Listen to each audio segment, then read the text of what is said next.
Satisfied. 100. Legit. 100% satisfied daw si Sir. Well, ano ba ang ginawa natin?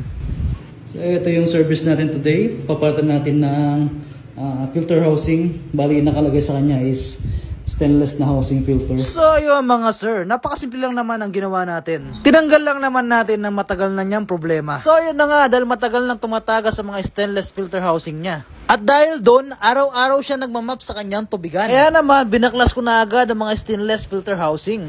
Bali ito nga pala ang ating ipapalit.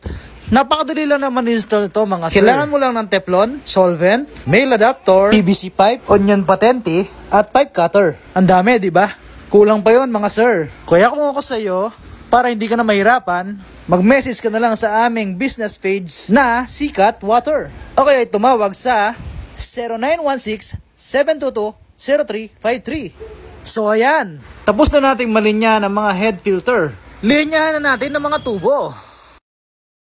So ayan mga sir, nakabit na natin yung mga bagong filter housing niya na kulay blue. Yan. Bali dito na natin lagay yung isa para balance siya. Yan. At least mas maganda siyang tingnan. So testing na lang natin siya kung wala siyang tagas. Alright? So yun guys, okay na yung service natin dito. Yan, napalitan natin ng filter housing. At sir, kumusta naman yung ating gawa? Satisfied. 100. Legit. Legit na legit. Okay. Yun, no? Pusisi. Thank you sir, thank you po sa tiwala.